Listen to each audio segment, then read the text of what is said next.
You ever hear the story of Isaiah Cole, the quiet blacksmith, the man who tried to keep his head down on a Mississippi plantation in 1857?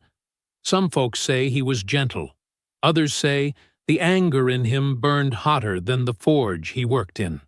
One night, 3 bounty hunters rode in, mean men, paid to make Isaiah disappear. They thought he was weak, just another man they could beat, chain or bury without a sound. But they didn't understand the life he'd lived, or the strength he built with every swing of a hammer. By sunrise, all 3 hunters were dead, and Isaiah's hands, steady, quiet, unshaking, told a story too dark for the owner to ever admit.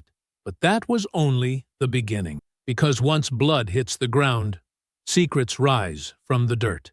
And the men in power? They don't stop until somebody pays. This is the legend they whisper. He didn't start the violence, but he became the storm they never saw coming. Before we go any further, comment where in the world you are watching from and make sure to subscribe, because tomorrow's story is one you don't want to miss. The sun rose mean that morning. Isaiah Cole had felt it the moment he stepped out of his quarters, a weight in the air that pressed down like an iron ingot fresh from the forge. The Mississippi heat came early in summer, and today it arrived with a vengeance, turning the plantation yard into a furnace before the roosters finished crowing. Isaiah led the mule to the hitching post near the smithy. The animal rolled its eyes and stamped, already miserable. He ran a hand down its foreleg, feeling for heat, checking the joints. The mule had thrown a shoe yesterday, and Garrison had been clear about priorities. Get the mule working. Everything else could wait. Isaiah worked methodically. He always did. Measured movements. No wasted energy. He heated the iron in the forge until it glowed orange, then shaped it on the anvil with practiced strikes. The rhythm settled him. 3 heavy blows. Turn the metal. 3 more. The sound carried across the yard, a steady pulse that marked the hours. By mid-morning, the heat had become something living and cruel. Sweat darkened Isaiah's shirt. He paused to wipe his face, squinting toward the cotton fields where the enslaved workers moved in crooked lines, their bodies bent under the sun's hammer. The overseer, a thick-necked man named Harlan, paced between the rows with his whip coiled at his belt. Isaiah had seen Harlan work before. The man enjoyed it too much. Isaiah returned to the mule's hoof, fitting the shoe, driving the nails home with careful taps. The mule shifted, but held steady. Good animal, smarter than most of the men who rode it. Then the shouting started. Isaiah looked up. Across the yard, near the far edge of the cotton field, Harlan had stopped walking.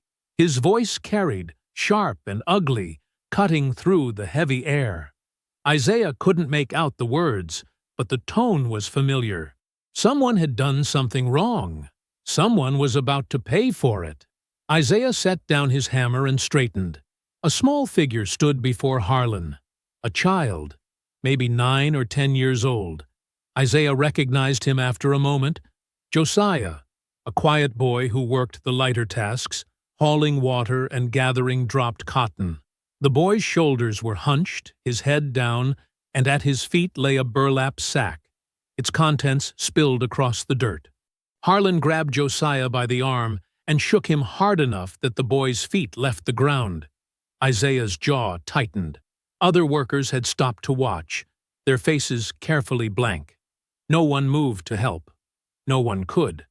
Harlan raised his whip, letting it uncoil. The leather snapped in the air, a warning, and Josiah flinched so violently he nearly fell. "Please." The boy's voice was small and desperate. "I didn't mean—" The whip came down. Josiah cried out, stumbling backward. Harlan advanced, his face red and twisted. He raised the whip again. The leather whistled through the air, struck the boy's shoulder, wrapped around his thin arm. Josiah screamed. Isaiah took a step forward before he could stop himself. He froze.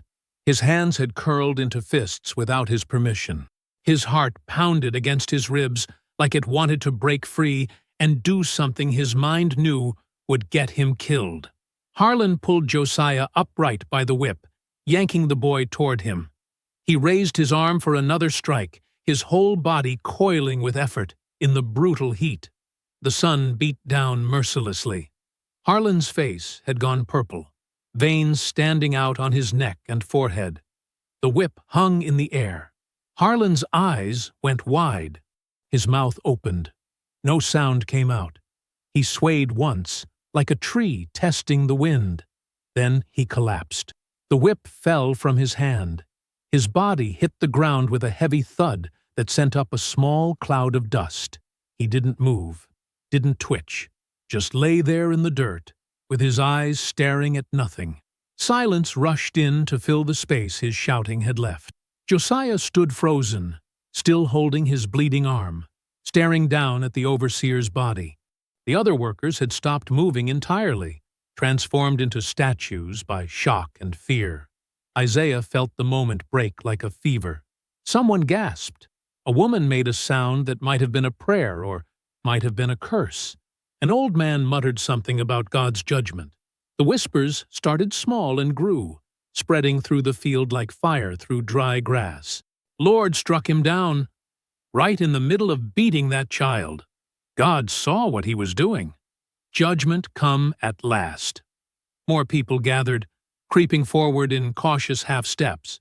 A few of the braver ones knelt beside Harlan's body, checking for breath, for a heartbeat, for any sign of life. They found nothing. The overseer was dead, his face frozen in that final moment of rage, his body already beginning to stiffen under the merciless sun. Isaiah stood at the edge of the crowd, watching. He hadn't moved from his spot near the smithy, hadn't said a word, but he could feel eyes turning toward him, quick glances that lingered too long. One of the field hands, an older man named Samuel, looked directly at Isaiah. Then he looked away fast, like he'd seen something dangerous. The whispers changed. Isaiah was watching, saw him staring right at Harlan, had that look in his eyes. You know the look. Isaiah's stomach went cold. He hadn't done anything, hadn't even spoken, but he knew how this worked. Someone had to be blamed. Dead overseers demanded explanations, and explanations required a target. By noon, Caleb Garrison had arrived from the main house, flanked by two white men Isaiah didn't recognize.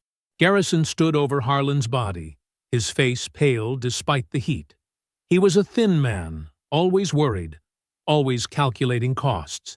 He looked at the dead overseer like he was adding up how much the loss would cost him. What happened here? Garrison's voice was tight. The explanations came tumbling out. The dropped cotton, the beating, the collapse, God's will, the devil's work. Heat took him. Heart gave out. Too much sun, too much anger. And where were you? Garrison turned suddenly, his eyes finding Isaiah across the yard. Isaiah met his gaze steadily. Shoeing the mule, sir, like you told me. You see what happened? Saw the overseer fall, sir. That's all. Garrison stared at him for a long moment. His eyes were calculating, suspicious, afraid. Anyone else see Isaiah during this? A few people nodded. Isaiah had been at the smithy. They'd heard his hammer. He'd been working.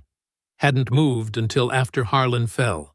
But the whispers continued underneath the confirmations, quiet and persistent. Glared at him, something fierce. Had murder in his eyes. Isaiah never liked Harlan. Garrison heard them. Isaiah could see it in the way the plantation owner's jaw worked, the way his hands clenched and unclenched. The man was afraid, and fear made people dangerous. Get back to work, Garrison finally said. All of you. The crowd dispersed slowly. Josiah was led away by an older woman who wrapped his wounds with strips torn from her own dress. Harlan's body was loaded onto a cart. The day continued, brutal and indifferent. Isaiah returned to the smithy as the sun began its descent. He worked late, later than usual, his hands moving through familiar tasks, while his mind turned over the day's events, the way people had looked at him. The way Garrison had studied his face, searching for guilt where there was none. He knew what came next. He'd seen it before. Suspicion would fester. Fear would grow. And frightened men did terrible things to maintain control. The sun finally set, painting the sky blood red. Isaiah sat outside the smithy door with a whetstone and a collection of dull tools. The rhythmic scrape of metal on stone was soothing, almost meditative. Crickets sang in the darkness.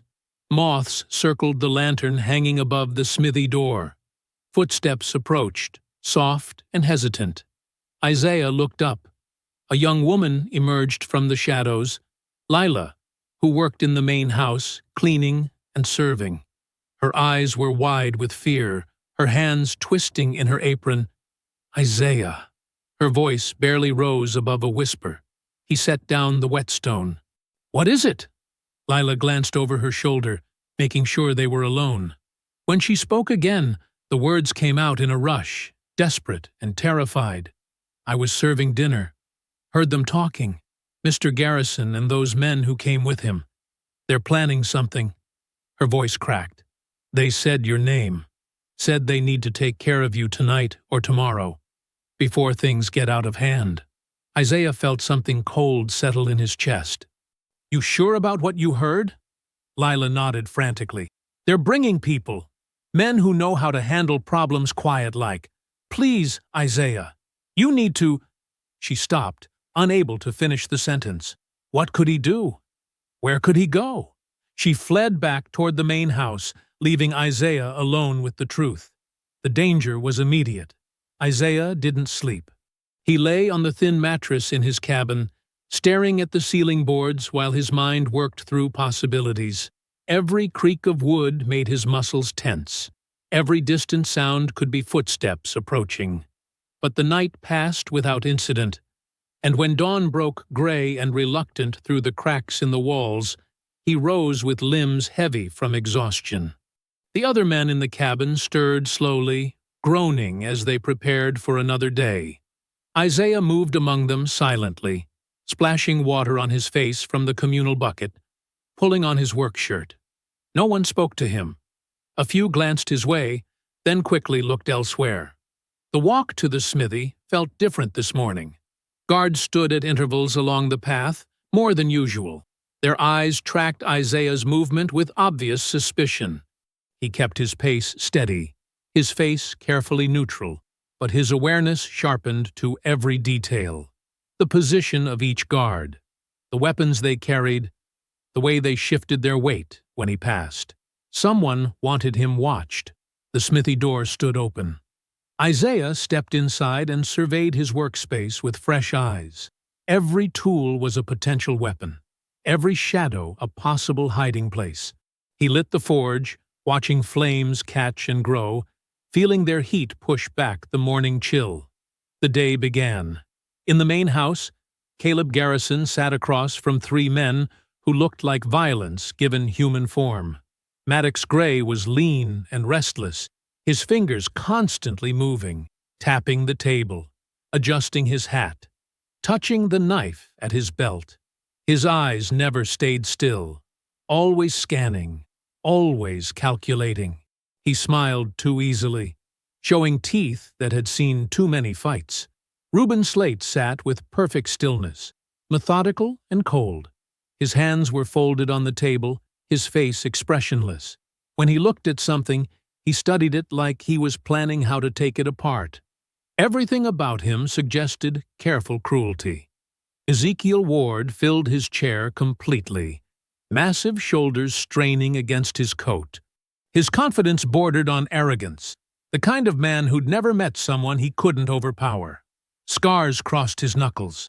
His neck was thick as a tree trunk.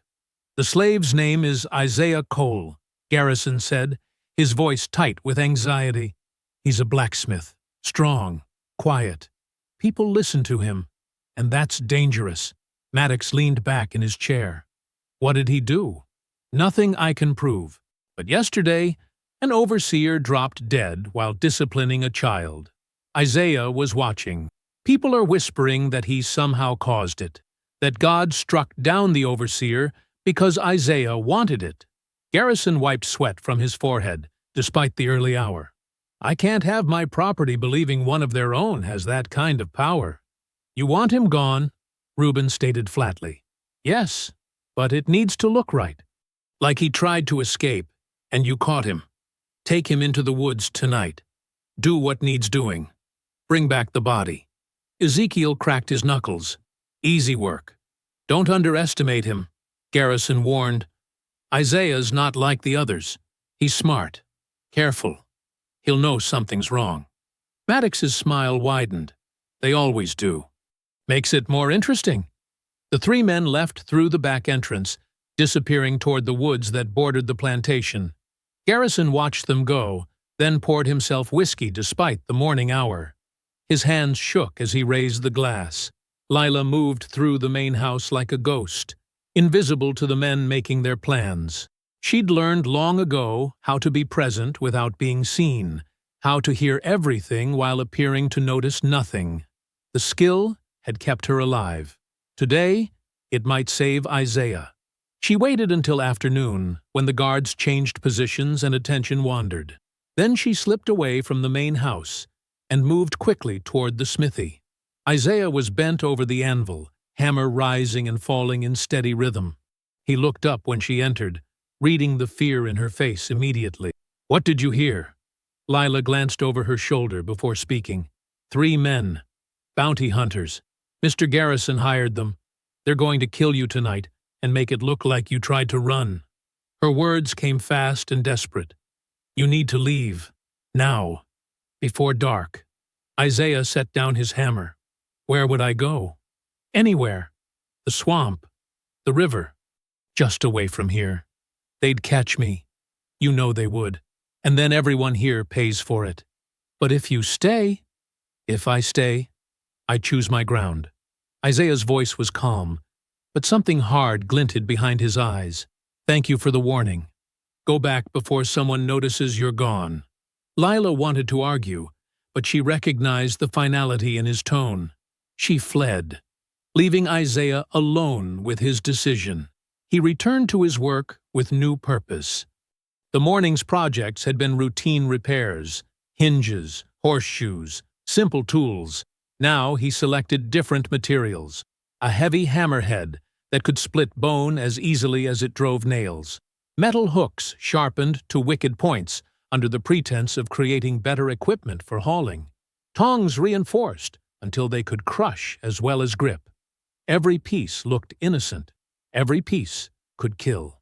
Isaiah worked carefully, aware of the guards watching from a distance. He maintained his usual pace, his usual concentration. Nothing to suggest he was preparing for anything other than another day's labor. At midday, a shadow fell across the smithy entrance. Miss Alberta stood there, ancient and bent, carrying a basket of mending. Her eyes were sharp despite her age, seeing everything. She shuffled forward slowly, setting the basket down near Isaiah's workbench. Brought some tools need fixing, she said loudly enough for any listening guards to hear. Isaiah nodded, examining the contents of the basket. Beneath the cloth lay scissors, needles, nothing unusual. But when Miss Alberta leaned close to point out a particular item, her voice dropped to barely a whisper. Keep your hands steady tonight. Their eyes met. In that brief moment, Isaiah understood. She knew. Somehow she knew what was coming. And she was telling him to be ready. To be precise. To be the weapon he'd spent a lifetime learning to control. Miss Alberta straightened, took her basket, and shuffled away, without another word. Isaiah returned to his forge. The afternoon crawled past. Isaiah positioned tools around the smithy with careful deliberation. The heavy hammer near the anvil. The sharpened hooks hanging where they'd be easy to reach in darkness. The reinforced tongs close to the door. Each placement looked natural, part of the day's normal disorder, but Isaiah knew exactly where everything was. The sun began its descent, painting the western sky in shades of amber and rust. Shadows lengthened across the plantation yard. Workers trudged back from the fields, exhausted and silent. Guards changed shifts. Lanterns were lit in the main house. Isaiah banked the forge fire, leaving enough coals to provide dim light without flame. He swept the floor clean, organized the tools one final time, then sat down on a low stool near the back wall. Night fell completely. The plantation settled into uneasy quiet. Distant voices faded. Footsteps ceased. The world reduced itself to cricket songs and the occasional cry of a night bird. Isaiah sat motionless in the darkness of his smithy, breathing slowly, listening. Dogs barked in the distance. The hunters were coming. The embers cast barely enough light to see by. Isaiah stood at the anvil, moving through the motions of work, lifting the hammer, bringing it down against cold metal, creating sound without purpose. The rhythm was familiar, steady, normal. He listened. Footsteps approached from behind the building, careful and deliberate. 3 sets, moving in coordination. They thought they were being quiet. They thought darkness made them invisible. Isaiah's grip tightened on the hammer handle. The door remained open to the night air, a black rectangle against the smithy's dim interior. Isaiah kept his back partially turned, presenting the image they expected. A man, alone, unaware, focused on his work. His shoulders were loose, his breathing calm, every muscle coiled and ready. A shadow crossed the threshold. Maddox entered first, knife drawn, that perpetual smile still fixed on his face. He moved like a snake, all fluid confidence, certain this would be easy. His eyes adjusted to the dim light, finding Isaiah's silhouette at the anvil. "Evening, boy," Maddox said softly. Isaiah's hammer was already swinging. He pivoted with all the power built from years of forge work, bringing the heavy hammerhead up in a vertical arc. The motion was too fast, too sudden. Maddox's smile vanished as 5 pounds of hardened steel caught him beneath the jaw. Bone shattered. The impact lifted Maddox off his feet, his head snapping backward with a wet cracking sound. His knife clattered to the floor. His body followed, collapsing in a loose heap that would never move again. "Maddox!" Reuben's voice cut through the darkness. The second hunter rushed through the doorway, pistol raised and firing blindly into the smithy's interior. The shot went wide. Isaiah had already moved, stepping behind the heavy support beam that held up the roof. The bullet punched through wood, missing flesh by inches. Reuben tried to track his target in the poor light. His methodical nature worked against him now, his careful planning useless in chaos. He took 2 steps forward, trying to find angle. Isaiah's arm whipped out from behind the beam. The sharpened hook spun through the air like it had been born for this purpose. All those hours of precise metalwork, of understanding weight and trajectory and force, they culminated in this single throw. The hook caught Reuben in the throat. He dropped the pistol. His hands flew to his neck, trying to pull the embedded metal free. Blood poured between his fingers, black in the dim light. He made a terrible gurgling sound, stumbling backward, then forward, then sideways. His eyes were wide with disbelief. He'd hunted dozens of people, killed them methodically, carefully. He hit the floor, still choking on his own blood. Isaiah stepped over Maddox's body toward the door. 2 down, 1 left. Ezekiel filled the doorway like a wall of muscle and rage. "You're dead," the massive hunter snarled. They met in the yard outside the smithy. Ezekiel charged with pure brute force, the kind of confidence that came from never losing a physical confrontation. His huge hands reached for Isaiah's throat, intending to crush and break and destroy. Isaiah sidestepped at the last second, but Ezekiel was faster than his size suggested. Thick fingers caught Isaiah's shoulder, yanking him back. They grappled in the dirt, 2 powerful men fighting for survival in near-complete darkness. Ezekiel outweighed Isaiah by 50 pounds. He used it ruthlessly, driving Isaiah backward against the smithy's exterior wall. The impact drove air from Isaiah's lungs. Massive hands found his throat and squeezed. Isaiah's vision started to narrow. His hand scrabbled across the ground, searching desperately. His fingers found the reinforced tongs he'd positioned near the door earlier. Heavy iron, built to withstand forge heat and pressure. Built to crush. He swung them upward with everything he had left. The tongs caught Ezekiel's thick neck. Isaiah locked the handles together and twisted, using leverage instead of pure strength. The metal bit into flesh. Ezekiel's grip on Isaiah's throat loosened as the hunter tried to pry the tongs away. Isaiah held on. They rolled in the dirt, locked together. Ezekiel was stronger, but Isaiah understood tools and pressure, and the anatomy of breaking things. He adjusted his grip, finding the exact position where the tongs compressed the windpipe most effectively. Ezekiel's struggles became more desperate, less coordinated. His massive fists hammered at Isaiah's sides, breaking ribs, but Isaiah didn't let go. Couldn't let go. This man had come to kill him, to stage his death, to eliminate him like he was nothing. The hammering slowed. Ezekiel made a terrible rattling sound, his eyes bulging, his face turning purple-black in the darkness. His fingers clawed at Isaiah's arms, tearing skin, drawing blood. But the pressure on his throat never ceased. Finally, the massive body went still. Isaiah held the tongs locked for another full minute, making absolutely certain. Then he released them and fell backward into the dirt, gasping for air, his broken ribs screaming with every breath. 3 bodies, 3 men who'd hunted people for profit, who'd killed with pride, all dead. Isaiah forced himself to stand, despite the pain radiating through his chest. The night wouldn't wait. Patrols would begin their rounds soon. He needed to work fast. He dragged Maddox's body inside first, leaving a dark smear across the smithy floor.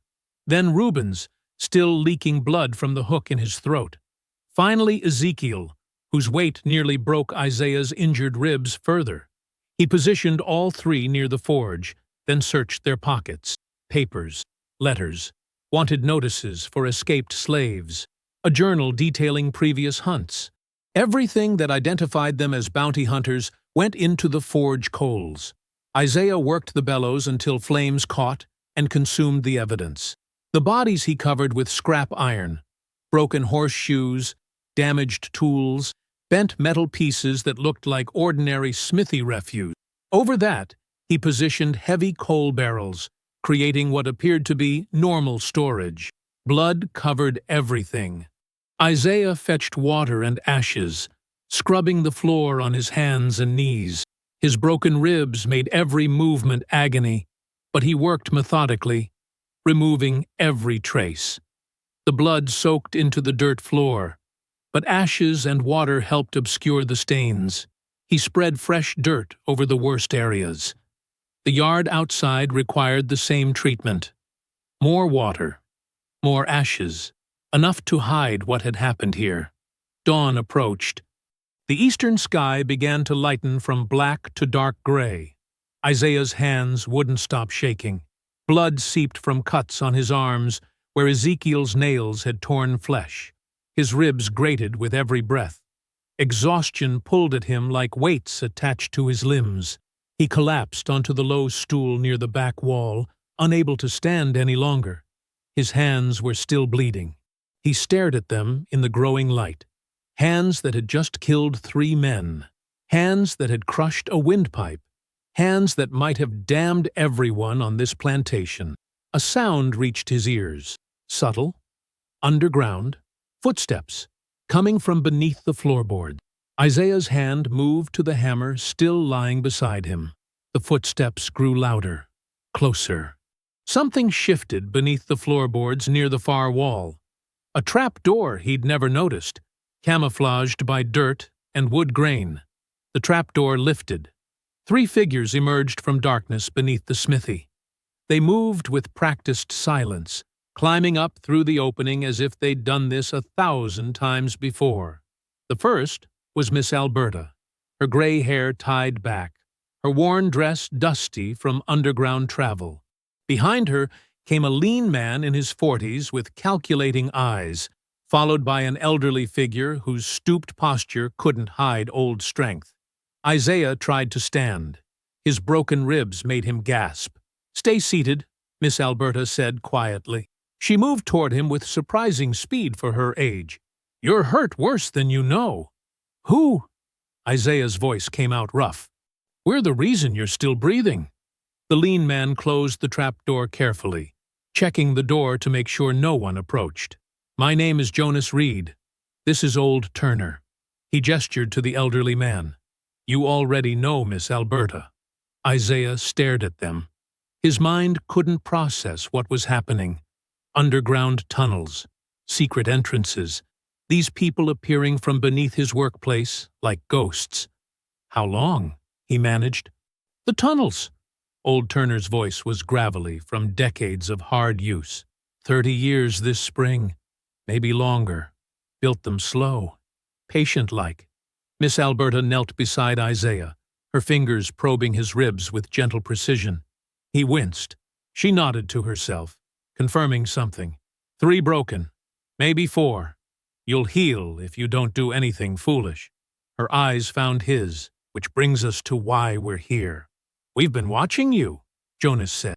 He positioned himself where he could see both the door and the windows. 5 years now, since you first came to this plantation. We watch everyone, but you were different. Isaiah's head swam. "Different how?" "Quiet," Miss Alberta said. "Controlled, strong, but not reckless. You never started fights, never drew attention. But when that overseer beat young Josiah last year, you stepped between them, took the lash yourself. Didn't fight back, but you didn't break either. We needed to know what kind of man you were," Jonas continued, "whether you'd survive when pressure came, whether you'd run or stand." He glanced toward the scrap iron hiding 3 bodies. "Now we know." The full weight of their words settled over Isaiah like a physical thing. They'd been testing him, watching, waiting to see what he would become. "The bounty hunters," Isaiah said. "You knew they were coming." "We knew Garrison hired men," Jonas confirmed. "Didn't know when they'd strike. Couldn't warn you directly without exposing ourselves. If you'd run, we would have helped you escape north. But you didn't run. I had nowhere to go." "You had the same options everyone has," Miss Alberta corrected gently. "Run, and maybe die in the swamps. Submit, and definitely die in that yard. Or stand and fight." She gestured to his bloodied hands. "You chose to stand." Old Turner moved to the forge, examining Isaiah's cleanup work with an expert eye. "Did good hiding them. But their horses are still at Garrison's stable. Their gear is still in the tack room. Someone will notice by midday." "The patrol captain," Jonas said. "Matthew Yates. He'll tear this place apart looking for answers. The bounty hunters were hired through him. He takes a cut of every kill they make. When they don't report back, he'll know something went wrong." Isaiah's exhaustion made thinking difficult. "So I'm dead anyway." "Not if you're smart." Miss Alberta stood, brushing dirt from her dress. "You have something now you didn't have before. You have us." "What are you?" Isaiah asked. "Some kind of resistance?" "We're people who got tired of waiting to die," Jonas said simply. "We're people who decided that if we're going to suffer anyway, we might as well suffer for something that matters." Old Turner returned from the forge. "We got tunnels under most of the quarters, supply caches, communication lines to other plantations, maps, tools, information." His weathered face showed fierce pride. "We've been building this for decades, waiting for the right time, the right person." "Why me?" Isaiah's voice was barely a whisper. Miss Alberta's expression softened. "Because you survived what was meant to kill you. Because you're stronger than any man on this plantation. But you don't use that strength to hurt the weak. Because people trust you, Isaiah. Even when they don't know why." Jonas checked the window again, noting the growing light. We need to move. Patrols start in an hour. But tonight, after dark, we need you to come below. See what we've built. Understand what's possible. And if I refuse, then we disappear back underground, Miss Alberta said. And you face whatever comes alone. But I don't think you will. Why not? Because you didn't kill those men just to survive. Her eyes held his. You killed them because they came here to murder you for profit, because they thought you were nothing, because the system that enslaves us treats us all like animals to be hunted. She moved closer. You felt what I see in your eyes right now. Rage, purpose, the understanding that this can't continue. Isaiah looked at his hands again. She was right. He hadn't fought just to live another day. He'd fought because something inside him had broken when he realized Garrison valued him so little that 3 strangers could kill him without consequence. Tonight, Jonas said, after the evening bell, come to your cabin and wait. We'll come for you. Old Turner was already descending back into the trap door. Jonas followed, moving with practiced efficiency. Miss Alberta paused at the opening, looking back at Isaiah. The patrol captain will question you today, she said. Answer simply. You worked late. You slept in the smithy. You heard nothing. You saw nothing. Keep your face calm, your voice steady. Show them the man they expect to see. And if they don't believe me, they will, she said with quiet confidence, because you're the blacksmith, because you're valuable property, because Matthew Yates needs someone to blame, and you're easier to believe than to destroy. She began climbing down. Until tonight, Isaiah, be ready. The trap door closed. Dirt and wood grain aligned perfectly, making the entrance invisible again. Isaiah sat alone in the growing dawn light, surrounded by the smell of ash and blood and the hidden bodies of 3 dead hunters. Everything had changed. Everything was different now. He had allies, a network, a purpose beyond simple survival. The morning sun broke over the horizon, painting the smithy in shades of red and gold. Outside, footsteps approached. Heavy boots, multiple men. Isaiah stood slowly, ignoring the pain in his ribs, and prepared to face Matthew Yates. The morning sun felt different on Isaiah's skin, hotter, heavier, like the air itself had turned hostile. 2 armed patrolmen flanked him as he walked from his cabin to the smithy. Yesterday, there had been casual surveillance. Today, there was military precision. Men stationed at every corner. Dogs tied near the quarters. A wagon sat in the yard with fresh supplies. Chains, rope, iron collars. Someone important had arrived. Isaiah kept his face blank, his movements steady. He was the blacksmith. Valuable property. A tool that needed maintaining, not destroying. But as he approached the smithy, he saw the stranger. A tall man in a pressed dark coat stood beside Garrison near the main house. Even at this distance, Isaiah could see the authority in his posture, the way other men deferred to him, the silver badge catching sunlight. A marshal, not just any patrol captain, someone from Vicksburg, someone with real power. "Move faster," one of the patrolmen said, shoving Isaiah's shoulder. Isaiah walked faster. His ribs screamed protest. The stranger turned as Isaiah passed. Their eyes met for one brief moment. The marshal's gaze was cold, calculating, the look of a man who enjoyed breaking things. Isaiah looked away first. Submission. Expected behavior. Inside the smithy, the heat from yesterday's coals still lingered. Isaiah began organizing tools, aware of the guards positioned outside. Every movement watched, every sound noted. The morning dragged. Isaiah worked slowly, carefully, making himself useful without drawing attention. He shoed 2 horses, repaired a broken hinge, straightened bent nails. Around midday, screaming erupted from the quarters. Isaiah's hands stilled on the anvil. Through the window, he could see patrolmen dragging men from cabins. The interrogations had begun. A familiar voice cut through the chaos. Deep, authoritative. The Marshal. I want answers about the 3 missing hunters. Someone here knows what happened. Someone here saw something. More screaming.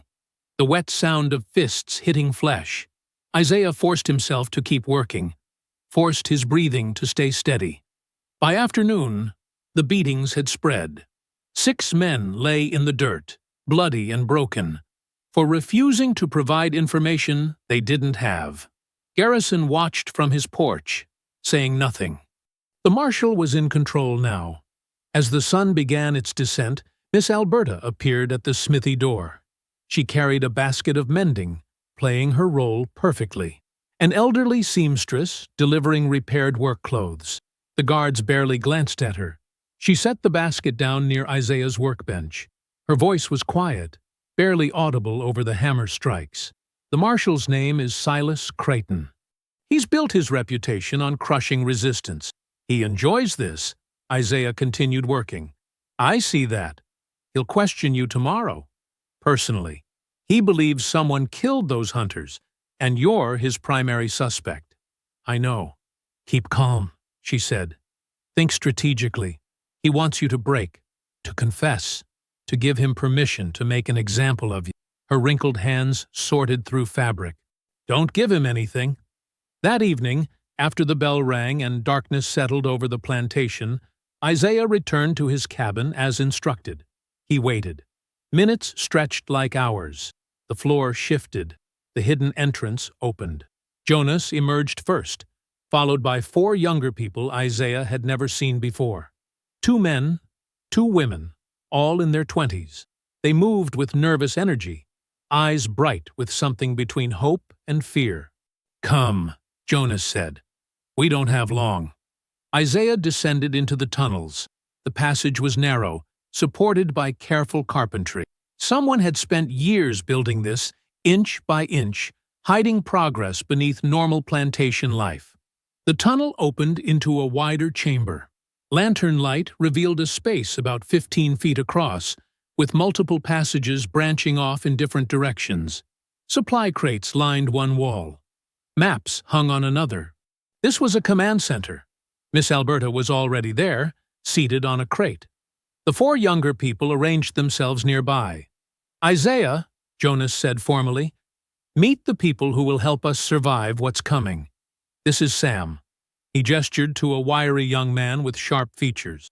Grady, a broader man with powerful shoulders. Esther, a woman with quick, intelligent eyes.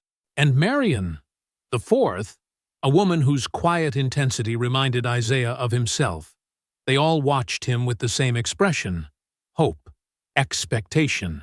Like he was something more than just a blacksmith who'd gotten lucky. Isaiah killed 3 bounty hunters with his bare hands, Sam said, unable to hide his admiration. That true? It's true, Isaiah said quietly. Then you can teach us, Grady said. How to fight. How to defend ourselves. Isaiah shook his head. Fighting won't save you. They have more guns, more men, more everything. Then what will? Esther asked. Miss Alberta answered. Strategy, patience, understanding that the system they built has cracks we can exploit. Jonas spread a collection of papers on a makeshift table. The Marshal, Creighton, he's not just here to find missing hunters. He's here because Garrison called in a favor. Creighton makes money from plantation security. He gets paid every time he solves a problem, like runaway slaves or resistance. He's corrupt, Marion said. Everyone knows it, but no one challenges him. What if someone did? Isaiah said slowly. All eyes turned to him. What if evidence appeared? Isaiah continued, showing Creighton was making illegal deals with rival plantations, skimming money, taking bribes. Jonas studied him. You're suggesting we forge documents? I'm suggesting we create truth from lies, Isaiah said. I can replicate handwriting. I've done it before, copying plantation ledgers for old Turner. If we had samples of Creighton's writing and letters from plantation owners he's worked with. Miss Alberta smiled. It was a dangerous smile. We have access to the main house. We have people who clean Garrison's office. Getting writing samples would be simple. This is risky, Jonas warned. If we're caught, we're already caught, Isaiah interrupted. Creighton won't leave until someone pays for those missing hunters. Either I confess, or innocent people keep getting beaten, or we give him a different problem to worry about. The group fell silent, considering. Sam spoke first. I can get into the house. I work kitchen duty. I know the marshal's handwriting, Esther said. I've seen his reports. I can help Isaiah match the style. Grady and Marion exchanged glances. We can create a distraction, Grady offered. Something to keep patrols busy while you work. Isaiah looked at Miss Alberta. She was the eldest, the moral center. She nodded slowly. Do it, but do it right. One mistake, and we all hang. Over the next 2 hours, they planned meticulously. Sam would acquire writing samples. Esther would study the marshal's patterns. Isaiah would forge letters indicating Creighton had accepted bribes to look the other way during a rival plantation's illegal cotton sales. Marion and Grady would stage a small fire in the smokehouse. Nothing dangerous, just enough smoke to pull guards away from the main house. When the meeting ended, Isaiah returned to his cabin with a bundle of materials hidden in his shirt. Paper, ink, samples of official correspondence. He worked by candlelight, his blacksmith's precision translating to penmanship. Each letter carefully formed, each signature practiced until it matched perfectly. Outside, the plantation slept under armed guard. Somewhere, the marshal planned tomorrow's interrogations. Isaiah's hand moved across the page, creating evidence that would soon be discovered in Garrison's office. Anonymous, damning, impossible to ignore. The final signature took 3 attempts, but when Isaiah finished, even he had trouble distinguishing it from the real thing. He set down the pen and studied his work. Letters that would expose corruption. Letters that would shift attention away from missing hunters and toward a marshal whose greed had finally caught up with him. The noon sun hammered down on the plantation yard when Caleb Garrison emerged from the main house. He moved quickly, unusual for a man who normally conducted business from the shade of his porch. In his hand, papers fluttered. Isaiah was at the forge, working on a broken wagon axle. He heard Garrison's footsteps first, then the shouting. "Creighton!" The marshal appeared from the overseer's quarters, still adjusting his coat from an afternoon rest. His expression shifted from annoyed to alert when he saw Garrison's face.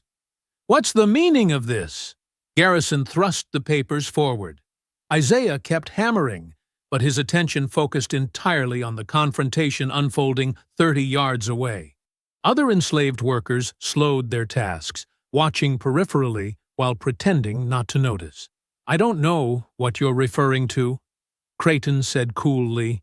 "These letters, found in my office this morning. Letters with your signature. Letters discussing arrangements with the Thornhill plantation regarding cotton shipments and payoffs for overlooking certain irregularities." Creighton's jaw tightened. "I've never written such letters." "Your signature is right here." Garrison's voice rose. "Your handwriting. Details about meetings you attended last month in Vicksburg. Someone is trying to discredit me." "Are they?" Garrison stepped closer. "Because these letters mention specific dates, specific amounts, things only someone in your position would know." Isaiah's hammer struck the anvil in steady rhythm. He watched Creighton's posture shift. The marshal was rattled. "Good. This is absurd," Creighton said. "Obviously forged. Someone on this plantation is trying to deflect attention from the real crime. 3 missing men who came here on legitimate business." "Legitimate business you arranged," Garrison countered. "Business you failed to report through proper channels. Business that now has me wondering what else you've been conducting without oversight." A small crowd had gathered at a respectful distance. Patrolmen, house servants, field workers returning from the cotton rows. Everyone watching the powerful men argue. Creighton's face darkened. "You're making a mistake, Garrison. I came here to help you. to solve your problem. My problem is that I have a marshal on my property who appears to be corrupt. That's a problem that can spread. That can draw attention from authorities in Jackson. Attention I don't need. These documents are false. Prove it. Garrison's voice went cold. Show me records that contradict these dates. Show me evidence that you weren't meeting with Thornhill's people. Show me anything that makes me believe you over what's written here in your own hand. Creighton said nothing. He couldn't. The forgeries were too good, too detailed, too carefully constructed to easily disprove. I want you off my property, Garrison said. Today, now. Take your men and leave. You'll regret this, perhaps, but I'll regret having a corrupt marshal in my employ even more. Garrison folded the papers. You're dismissed, Creighton. Don't return. The marshal stood frozen, rage and humiliation warring across his features. Then he turned sharply and strode toward the overseer's quarters to gather his belongings. Isaiah continued working, but something had shifted in the air. He could feel it. A loosening of tension. A collective exhale from people who'd been holding their breath for days. By late afternoon, Creighton and his men had departed. The patrol presence dropped immediately. Guards who'd been watching every movement now returned to normal duties. The brutal interrogations ceased. Garrison retreated to his office, brooding and suspicious, but focused now on other concerns.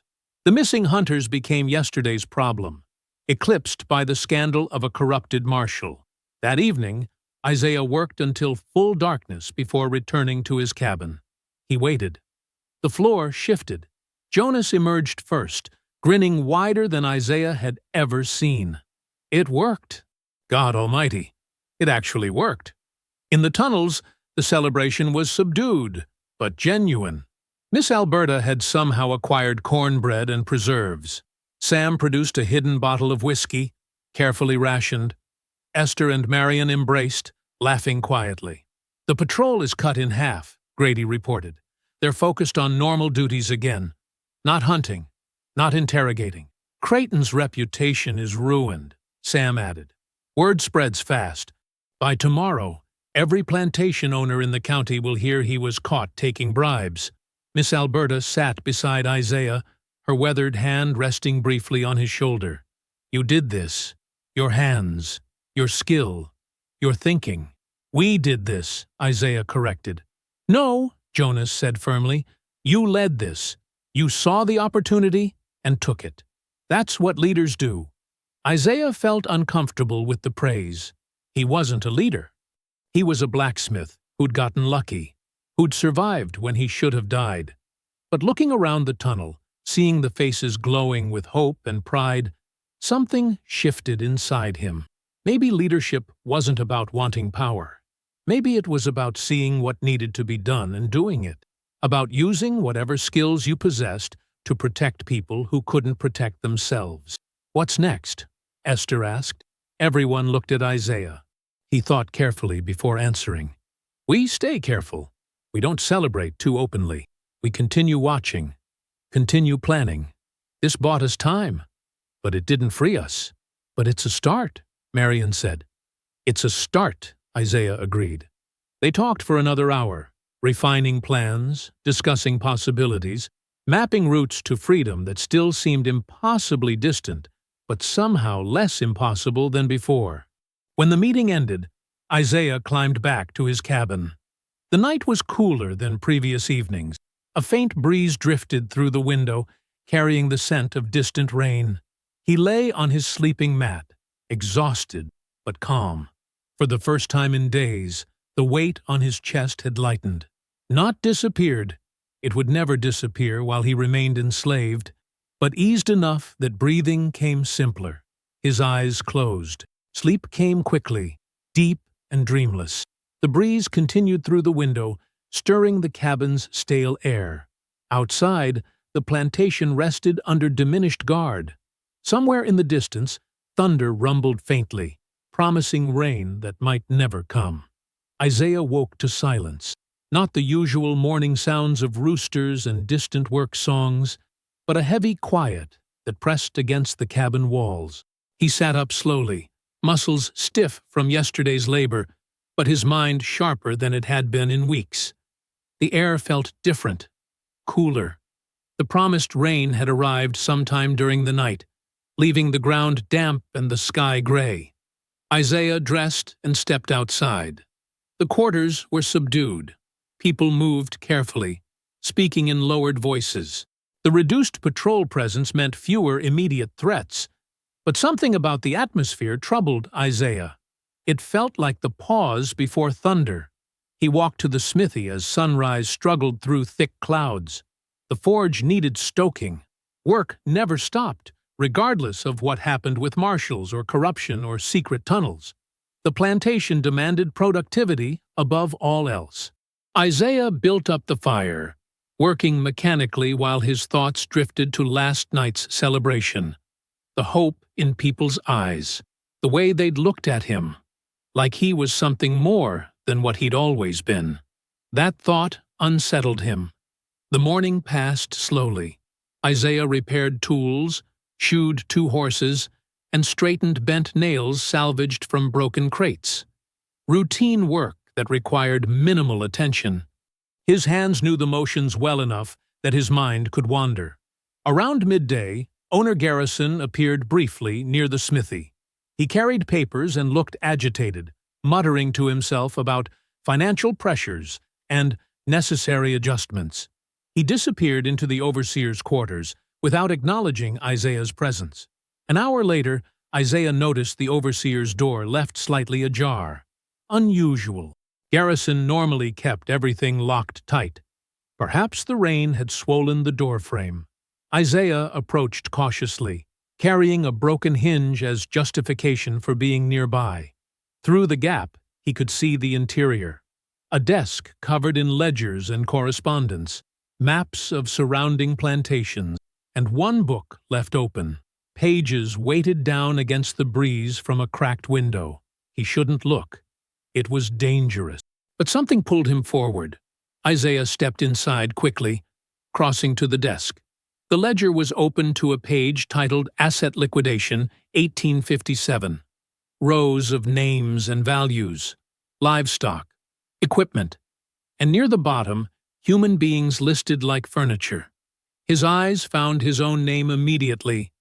Isaiah Cole, blacksmith, age 34, 10400, marked for sale to Baton Rouge Cotton Operation, departure pending. The words hit like a physical blow.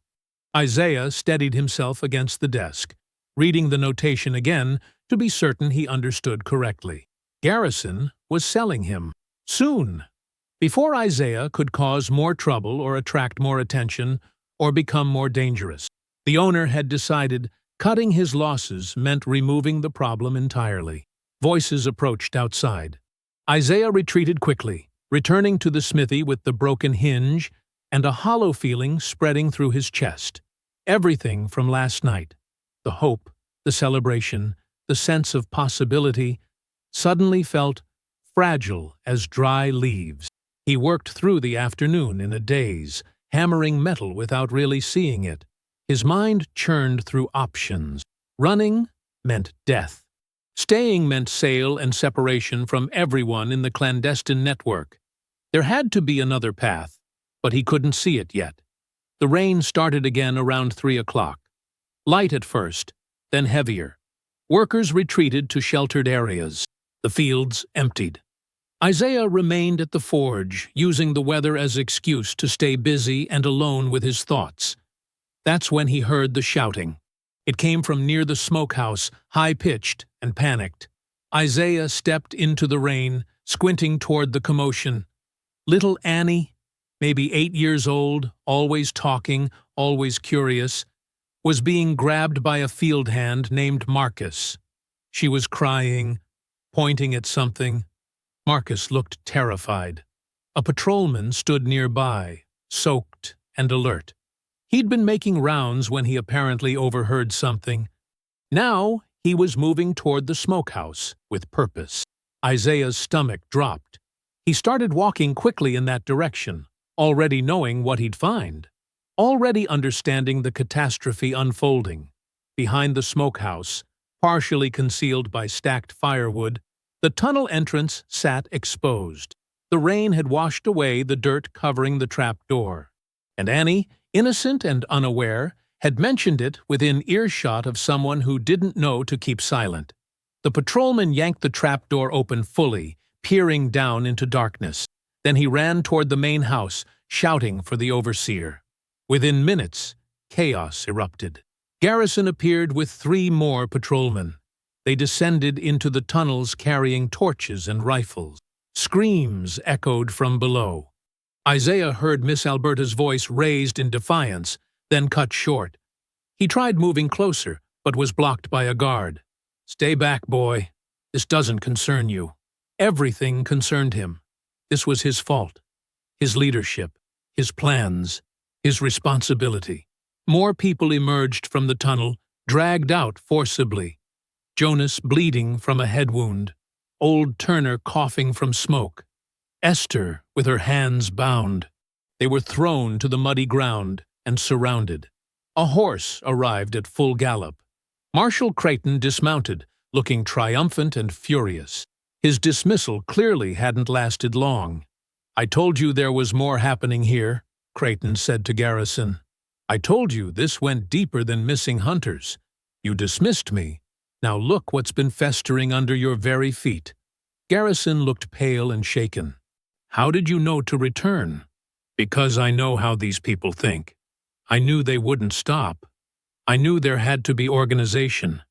And now we've found it." Miss Alberta was brought out last, half carried by 2 patrolmen. Blood ran from her mouth. She'd clearly resisted.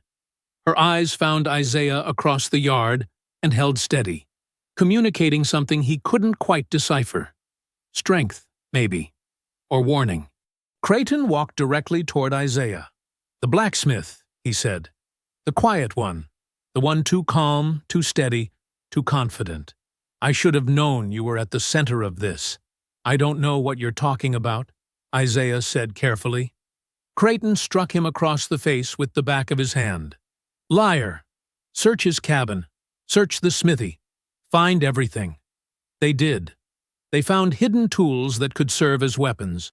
They found marks on the floor where the trapdoor connected. They found evidence of exactly what Creighton wanted to find. Isaiah was seized by 4 men, his arms wrenched behind his back. Iron shackles closed around his wrists, then around his ankles. Then, worst of all, a heavy collar locked around his neck. "The cellar," Creighton ordered. "He'll wait there until we arrange his departure." They dragged Isaiah through the mud and rain toward the main house. He didn't resist. Resistance would only make things worse for the others. Miss Alberta watched from where she knelt, her expression unreadable. The cellar was dark and dank, smelling of mildew and old vegetables. They chained his collar to a thick supporting beam, giving him just enough slack to sit, but not stand.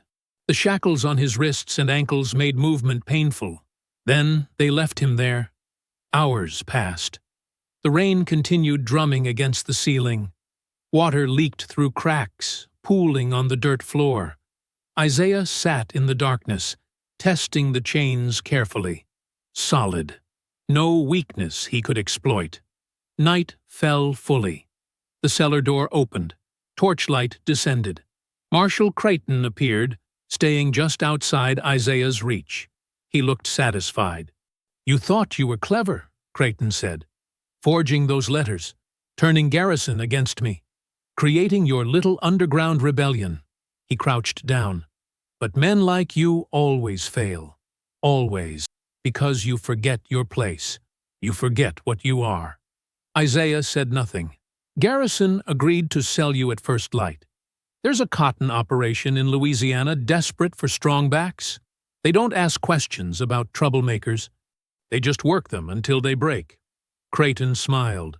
"You'll be on that wagon before sunrise, and you'll never see this place or these people again." The marshal stood and moved toward the stairs. "Your friends upstairs will be dealt with separately. The old woman especially. She'll suffer for what you convinced her to do." Then he left. The door closed. Darkness returned. Isaiah sat chained in the cellar, his neck aching from the collar's weight, his hope shattered completely. Everything he'd built, everyone he'd tried to protect, all of it collapsing around him. The rain continued falling. Water dripped steadily onto his shoulder. And Isaiah Cole, who'd survived 3 hunters and toppled a corrupt marshal, sat alone in the dark and couldn't see any way forward. Pre-dawn silence filled the cellar like water in a well. Isaiah sat against the supporting beam, his neck raw from the iron collar's weight. Hours had passed since the marshal left, maybe 4, maybe more. Time moved differently in complete darkness. His wrists ached where the shackles bit into skin. His shoulders cramped from holding the same position. Hunger gnawed at his stomach. They hadn't fed him since his capture. Thirst made his tongue stick to the roof of his mouth. But the physical pain mattered less than the weight pressing on his chest. The weight of failure, of broken promises, of Miss Alberta's blood on the marshal's hands. Isaiah tested the collar chain again, knowing it was pointless. The iron held firm. The beam wouldn't budge. He'd already tried everything his blacksmith's mind could conceive. Nothing worked. Water dripped somewhere in the darkness. Steady. Rhythmic. Like counting down the minutes until sunrise. Footsteps creaked on the floor above. Voices murmured. The plantation was waking. Soon they'd come for him. Load him onto a wagon. Ship him south, where nobody knew his name or cared about his strength. Where he'd die breaking rocks or picking cotton until his back gave out.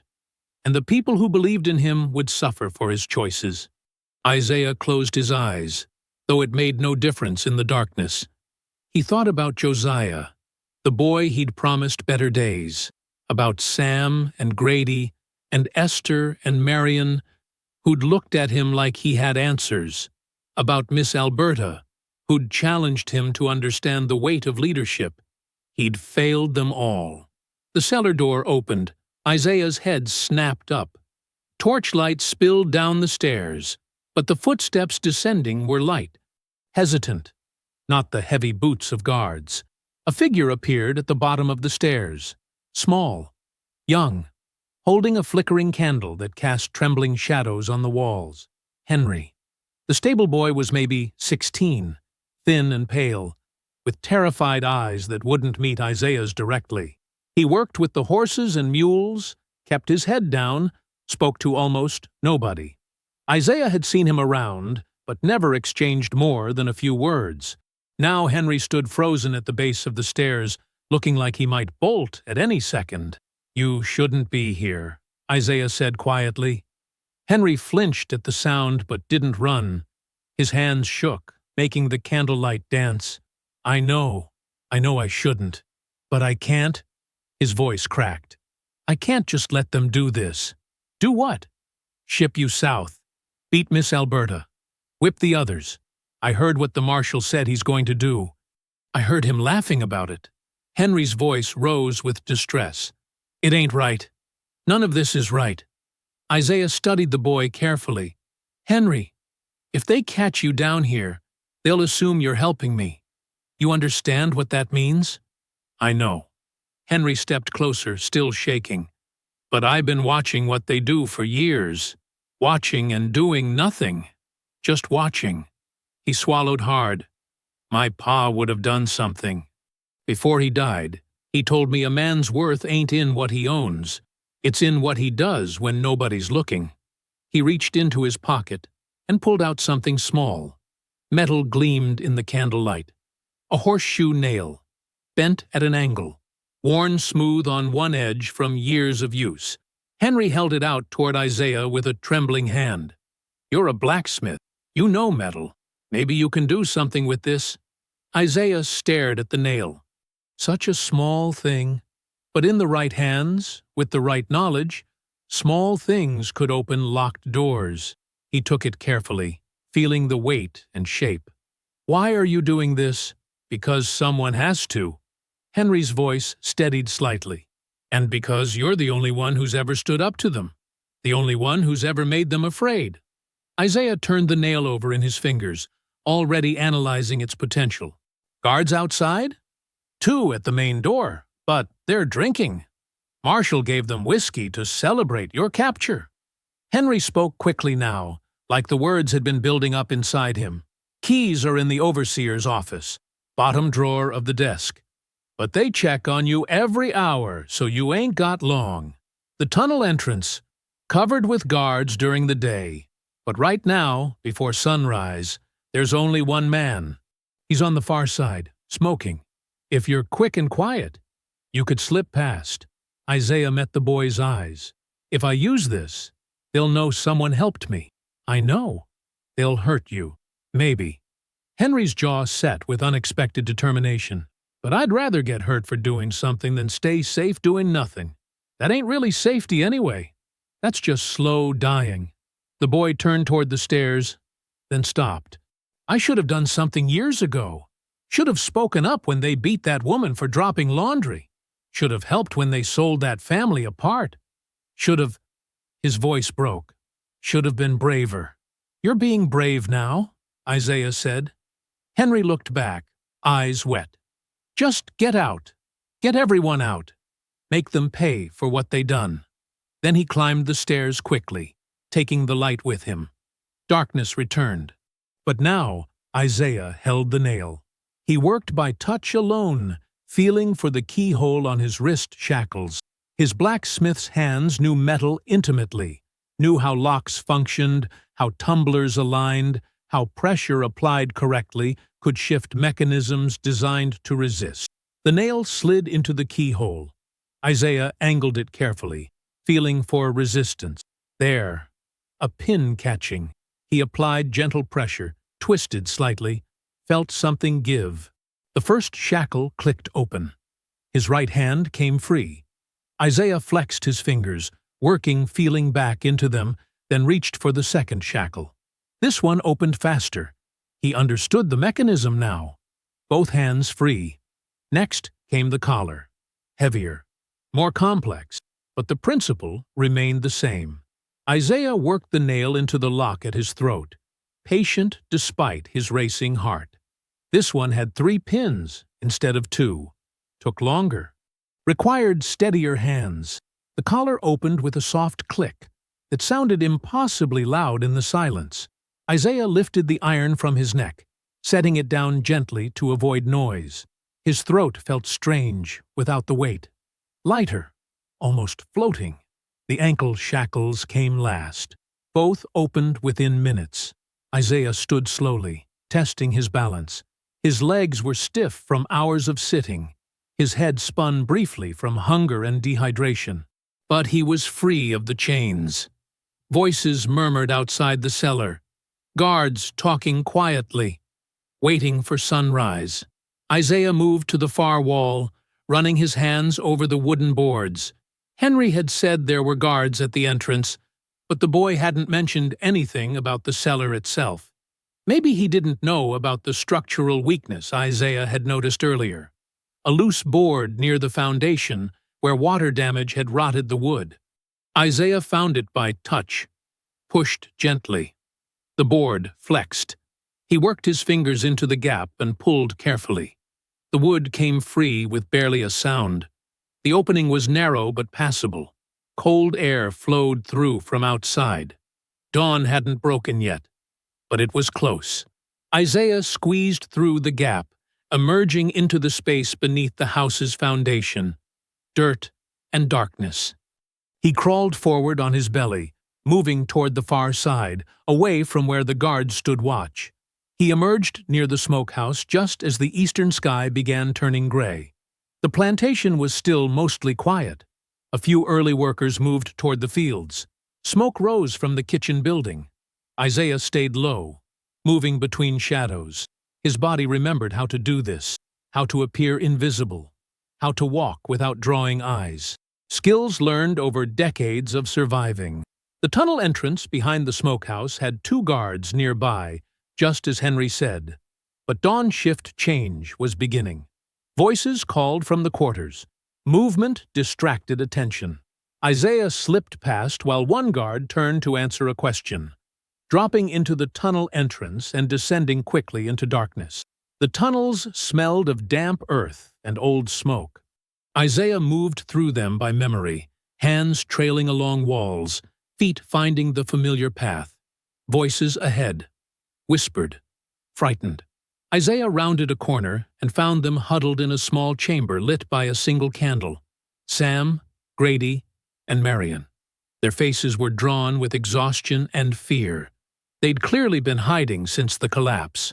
All three gasped when they saw him. "Isaiah!" Marion's voice came out as a squeak. "But they said, we thought." "I got out," Isaiah said simply. Sam stood quickly, eyes wide. "How?" "The marshal said you were chained, said you'd be gone by sunrise." "Someone helped me." Isaiah looked at each of them in turn. "Where are the others?" "Scattered," Grady said. "Some got caught. Some ran deeper into the tunnels. We don't know who's where." Isaiah's jaw tightened. "Miss Alberta?" "Still in the overseer's quarters. They're keeping her separate." Marion's voice shook. "Marshall wants to make an example of her." The rage that had been building in Isaiah's chest since his capture crystallized into something cold and sharp.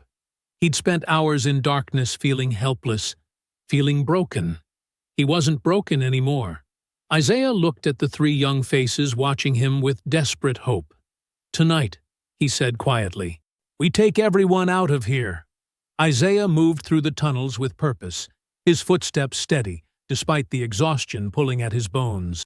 Sam, Grady, and Marion followed close behind, their earlier shock giving way to cautious hope. The candle Marion carried threw long shadows against the earthen walls. "Where are we going?" Sam whispered. "To find the others," Isaiah said. "Everyone who's still down here." They wound through passages Isaiah had memorized during his brief time with the network. The tunnels branched in multiple directions, some leading to other buildings, some to dead ends where supplies were cached. Isaiah stopped at each junction, listening for sounds of movement. At the third branch, he heard voices, frightened murmuring. He moved toward the sound and found them huddled in a widened chamber that had once served as a meeting space. 12 people. Maybe more in the shadows. Esther sat with her arms around two small children. Jonas Reed leaned against the wall, his face bruised from interrogation. Old Turner held a crude torch made from twisted rags. Others Isaiah recognized but didn't know by name. Field workers, house servants, a woman who helped in the kitchen. All of them looked up when Isaiah entered. Several gasped. "They said you were taken," Esther breathed. "I was." Isaiah stepped into the center of the chamber. "I got out."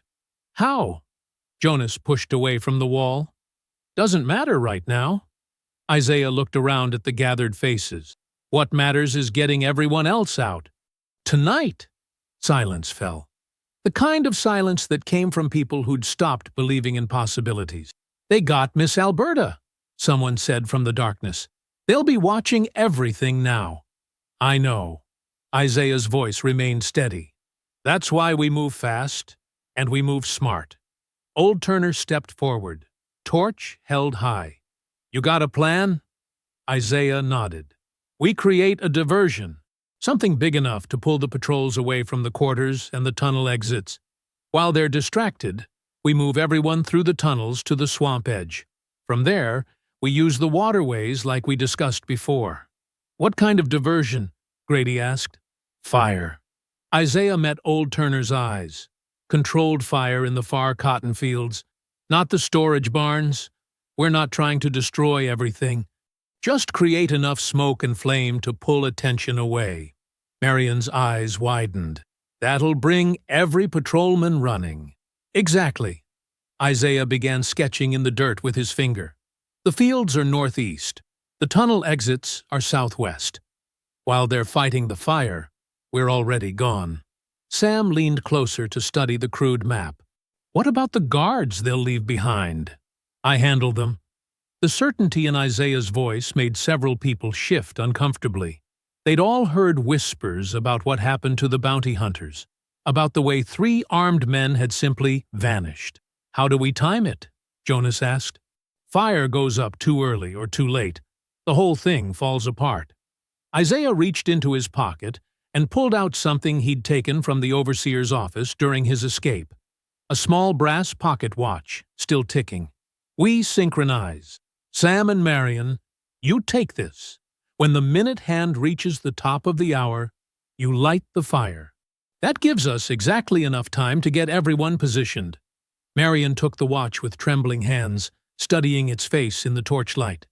Grady, Isaiah continued, you know these tunnels better than most. You'll guide the families.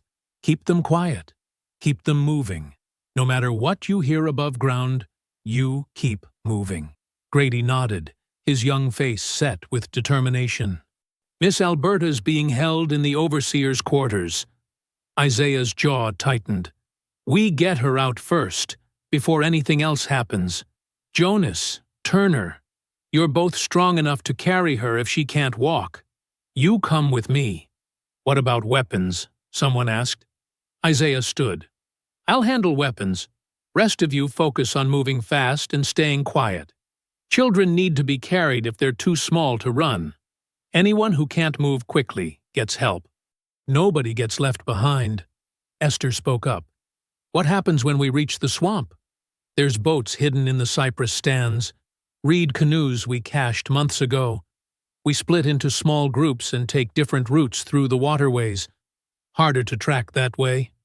And if they come after us? Isaiah's expression hardened. Then they deal with me. The group began preparing. Those with knowledge of the tunnel routes whispered directions to others. Parents gathered their children close. Old Turner distributed what few supplies remained cached in the chamber. Dried meat, water skins, a few blankets. Isaiah pulled Sam and Marion aside. The fire needs to be big enough to be seen from the main house, but it can't spread uncontrolled. You understand? We know how to manage fire, Sam said quietly. Watch the field burns every season. Set it on the northeast corner where the wind blows away from the quarters.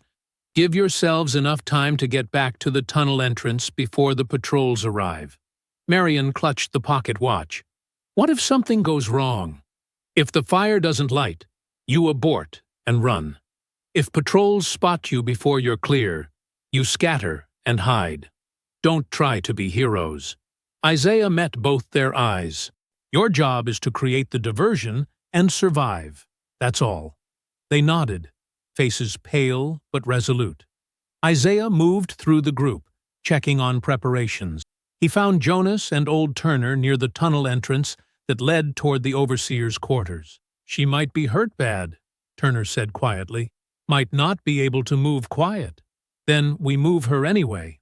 Isaiah's voice left no room for argument. She's been leading this network longer than any of us. We don't leave her behind. The group assembled near the main tunnel junction. Isaiah checked the watch. 15 minutes until the top of the hour. 15 minutes until everything changed.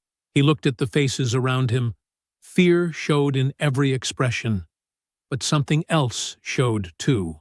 Something that looked almost like hope. When we move together, Isaiah said. Trust the plan. Trust each other. And remember, they've had power over us because we let them keep it. Tonight, we take it back.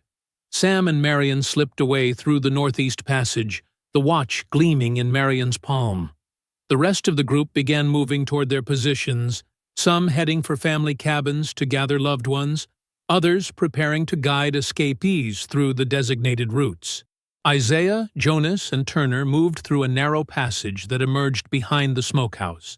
Above them, voices drifted through the darkness, patrols making their rounds. Unaware that beneath their feet, everything was shifting. They waited in shadow, counting heartbeats. Isaiah had forged a heavy prying bar earlier that day before his capture. It lay hidden beneath a pile of scrap iron. He retrieved it now, testing its weight. The minutes crawled past. Then, in the distance, an orange glow began to spread across the northeast sky. Flames climbed high into the darkness, pushing back the night. Shouts erupted from the main house.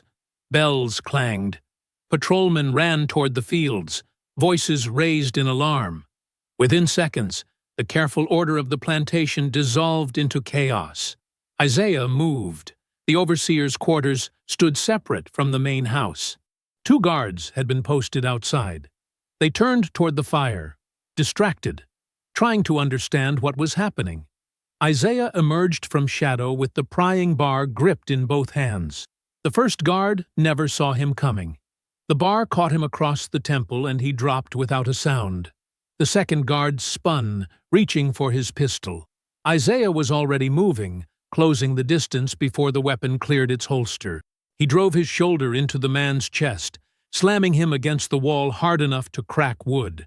The guard's breath left him in a whoosh. Isaiah's hand closed around his throat and squeezed until consciousness fled. Both men lay still on the ground.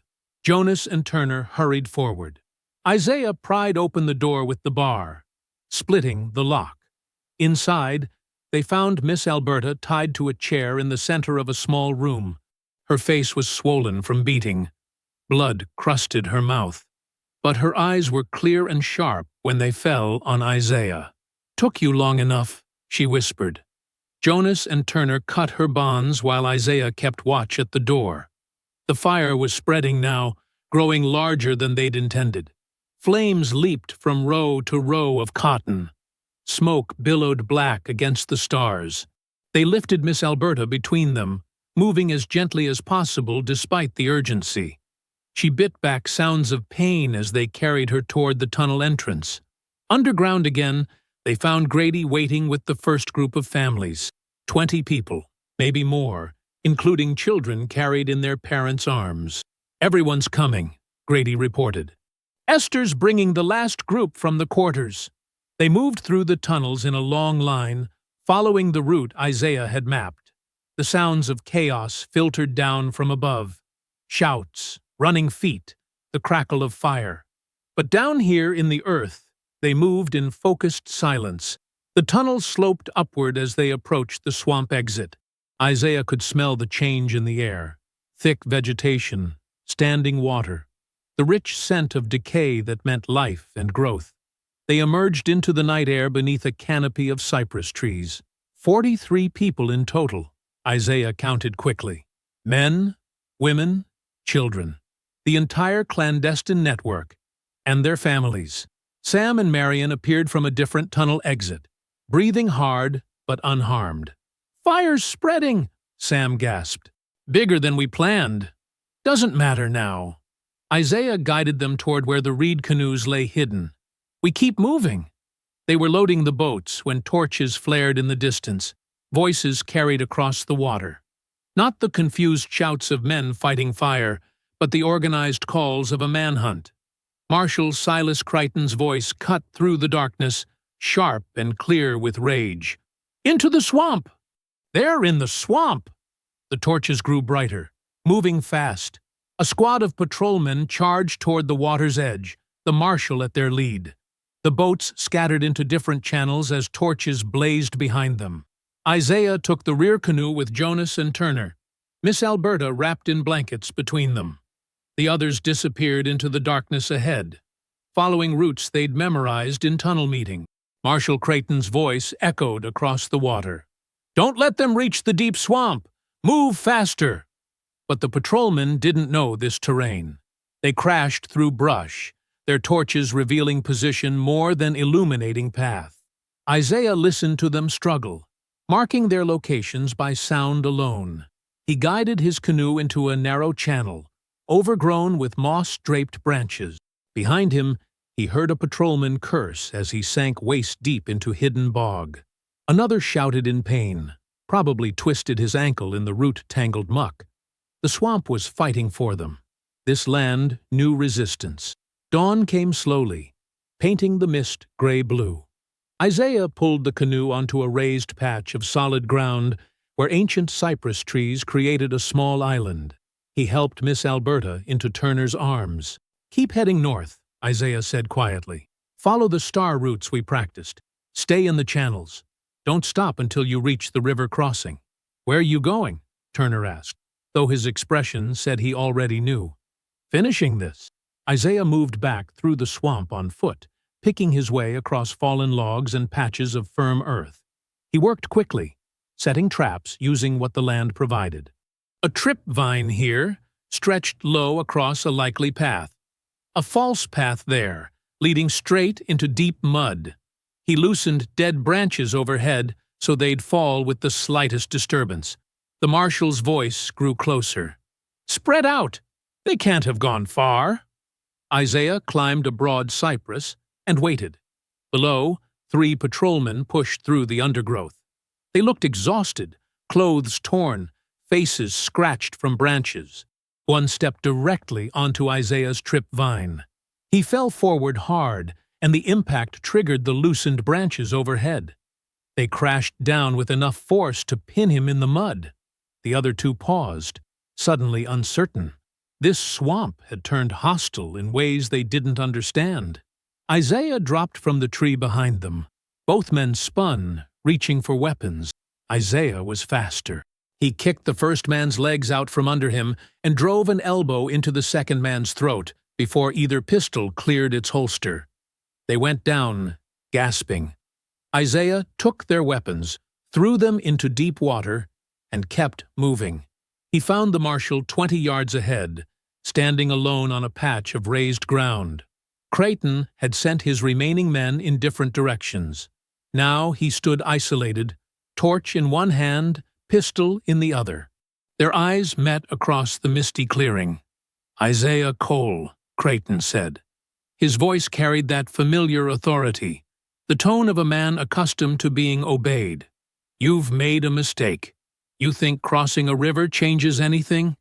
You think freedom exists for men like you?" Isaiah stepped into the clearing.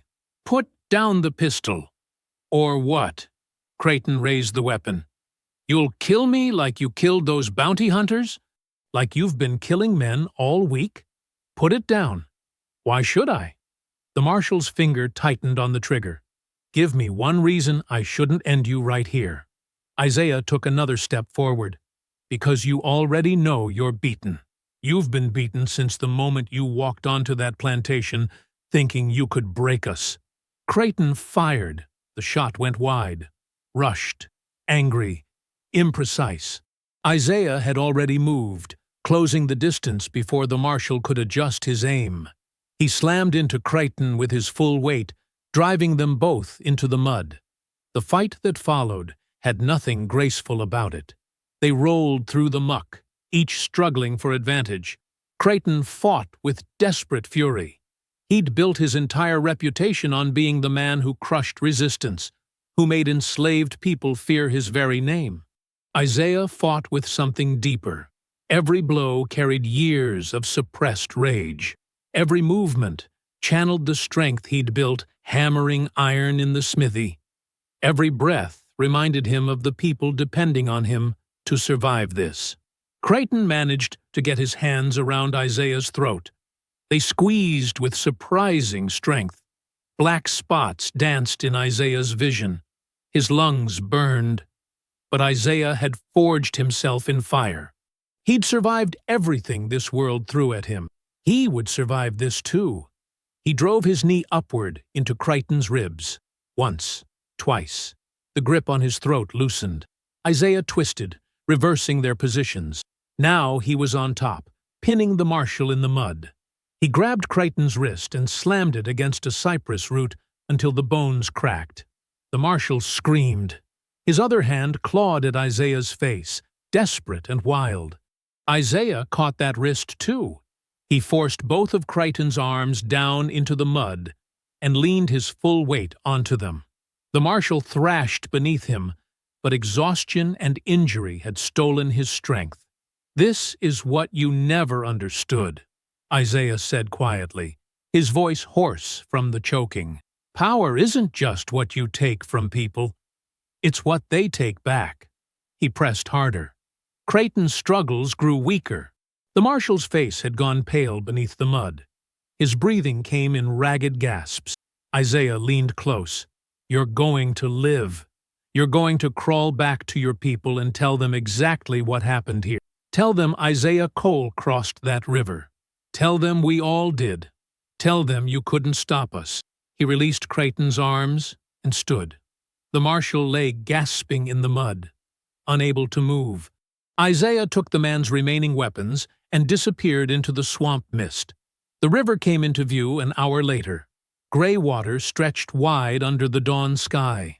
On the far bank, Isaiah saw the boats, long skiffs piloted by free black boatmen who'd been waiting through the night. The clandestine network's final insurance. His group was already loading into the vessels. Miss Alberta sat wrapped in blankets, her face turned toward the northern shore. Children huddled against their parents.